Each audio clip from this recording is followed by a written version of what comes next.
ऐसे ही सत्संग को ध्यान पूर्वक टकटकी लगा करके भाव के साथ श्रद्धा के साथ में मान सम्मान से सुनना चाहिए।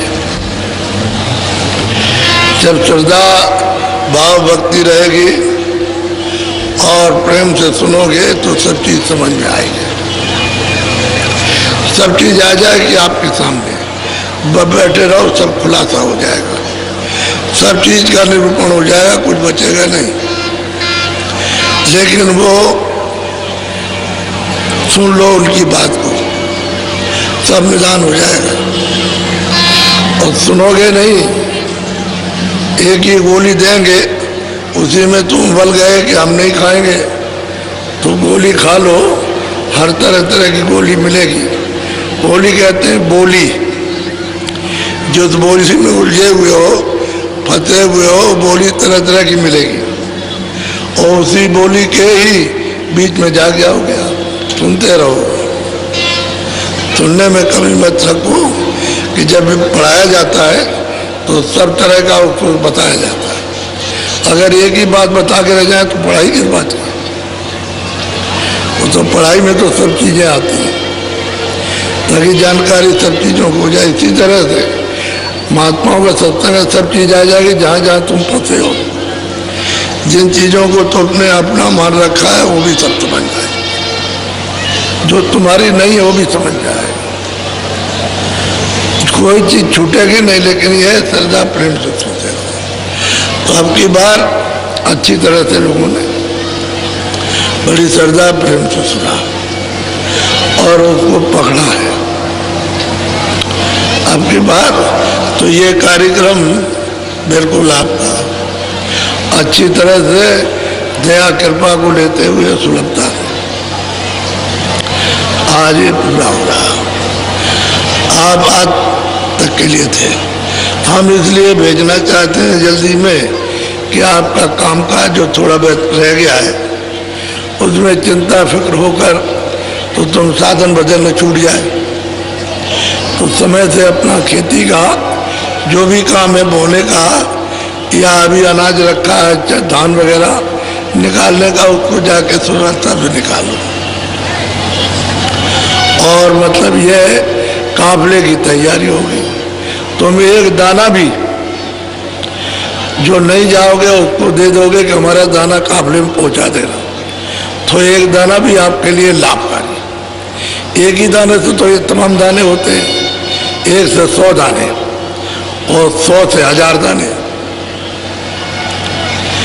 परमार्थ का सच्चा यानी मतलब निशाना वो परमार्थ का ही होता है, तो भौतिक नहीं होता।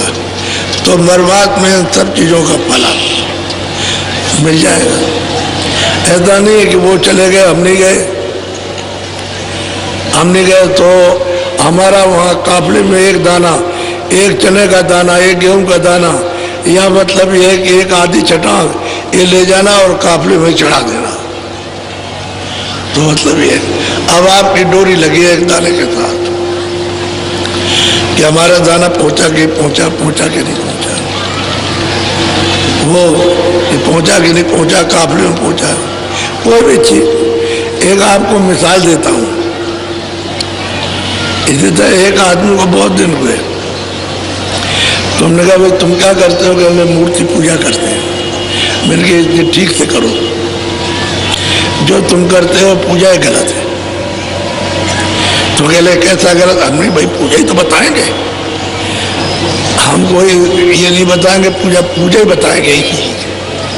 तो तुम इसी की पूजा करो जैसे बता दिया जाए। तो कह लगे बताइए। तो मैंने रोष में नहीं, रोज कहते हैं गुस्से में नहीं, शांति पूर्वक जो बताएं, कल आएंगे कल बताएंगे। कह लगा अच्छा हम कल जानेंगे कैसे पूजा किया। हमने कहा तुमको पूजा करना ही आता ही नहीं।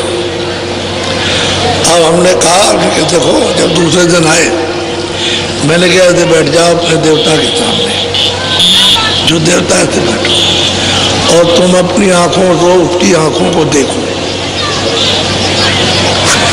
और अपनी पुतली उसकी पुतली को एक जगह रोको, जहाँ उसकी पुतली है उसी पर अपनी आंख को ऐसे रोको। तो जब मैं तीसरे दिन आया तो बोला कि लगे हमारी आंख नहीं रुकती। हमने तो वही तो पूजा नहीं की आपने, अभी बाकी रह गई पूजा करने।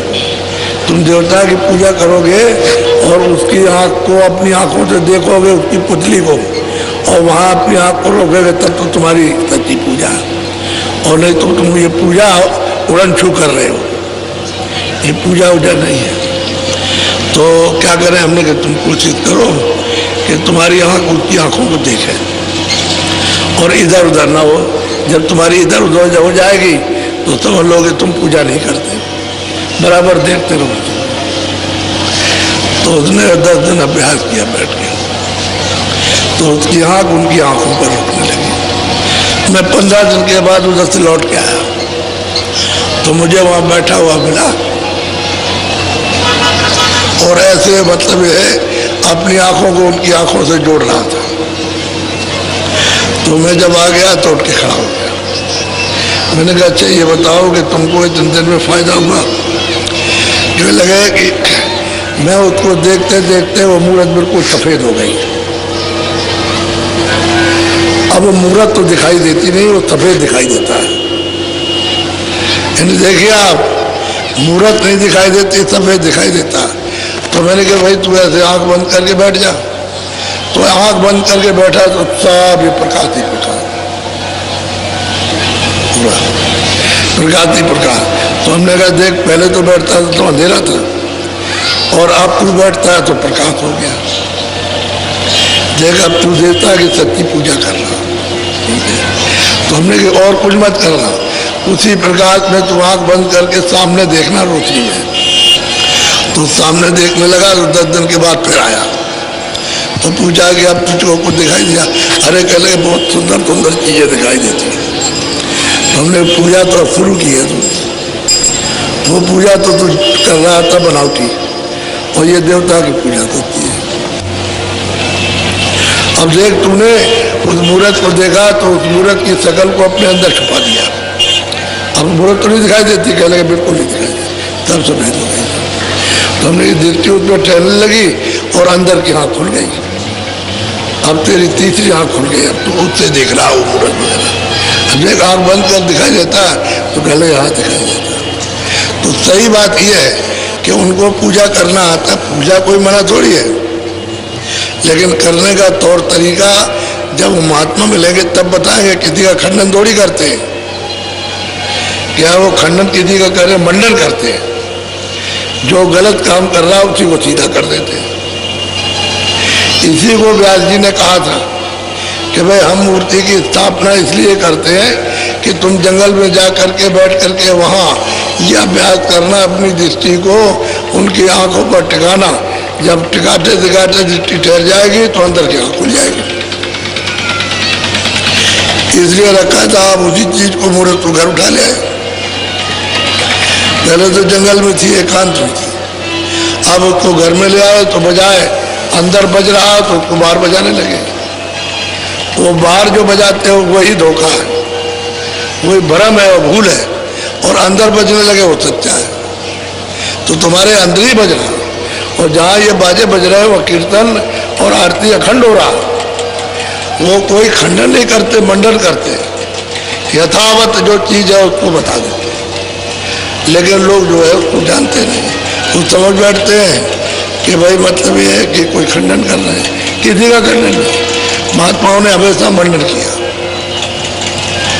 लेकिन तुम जब उनकी बात को पूरा नहीं सुनोगे तो फिर समझ में कुछ नहीं आया। एक दिन तुमने समझ लिया खंडन हो रहा तो तुम चलेगा, दूसरे दिन आ जाओ, तीसरे सुन तो लो सब बात, तब समझ में आएगी। तो फिर हमने उसको रास्ता बताया तो भजन करने लगे। फिर वो लग गया भजन, कह लगे आप नहीं बताते तो मैं यही ऊपर का सब करता रहता और मुझे कुछ भी मिलने वाला, मेरी तो सब भूल मिट गई। तो मैंने क्यों मिटी है कि तुमने समय दे दिया, समझने का समय दिया। यानी रोष में नाराज नहीं हुआ, क्रोधित नहीं हुआ।